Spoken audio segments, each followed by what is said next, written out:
This one is called My Cross. Well, the other morning I was talking to my Lord like I do most every morning.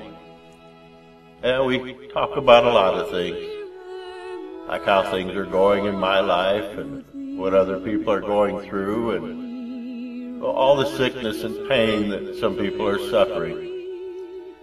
I told him, we don't understand it, but God has a plan for all of us. But most of the time we don't understand why each one of us has, what we call problems all the time. So I asked him if there was any way I could, maybe trade in my cross. Because it seems that every day it just gets a little harder to understand why you're giving me such a heavy cross to bear, and I'm not sure how much longer I can bear the weight of this cross on my shoulders. Seems every day I get up, there's something else to add to the problems I had yesterday. Well, he told me to go to that old building at the end of the street and go into the first door and put my cross inside and go down to the last door and go in and pick out any cross I wanted. Oh, I got so excited to think that finally I could get rid of this cross that I've been bearing and get a different one. So I went down to that last door like he said, and when I opened it, I couldn't believe it. The size of most of the crosses, they were like 20 times bigger than the one I had. And I walked in and I looked around, and over in the corner I spotted this very little cross sitting there all by itself.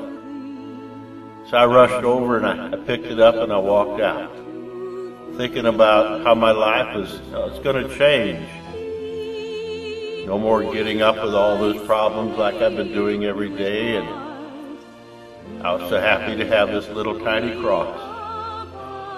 I asked God why he made me wait so long to trade in my cross, and he looked at me and put his hand on my shoulder. And he said, I don't understand why you picked the same cross you had. I think I finally am realizing that no matter how bad things are going in my life, there are other people that are carrying, a much larger cross. So maybe it's time for me to just count the many blessings God has given me and try to understand that, he has a plan for me, even if most of the time I don't understand. But I'm going to put my faith in him and take my little cross and keep walking down that road. And when it's my time, you'll come and you'll take me home where there are no crosses to bear. You see, he bore the cross for you and me at Calvary, and he died for our sins.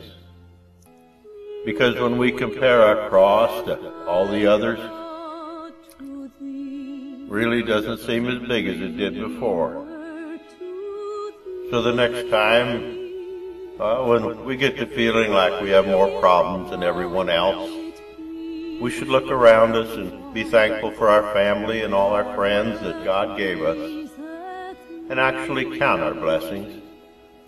It isn't hard to find someone that we think has it so much easier, and it isn't hard to find someone who's struggling every day just to find something to eat and a place to sleep.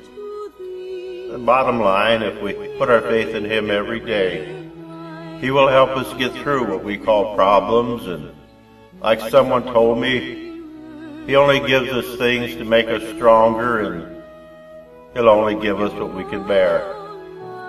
Well, based on that, I think some days I must be the strongest person on earth.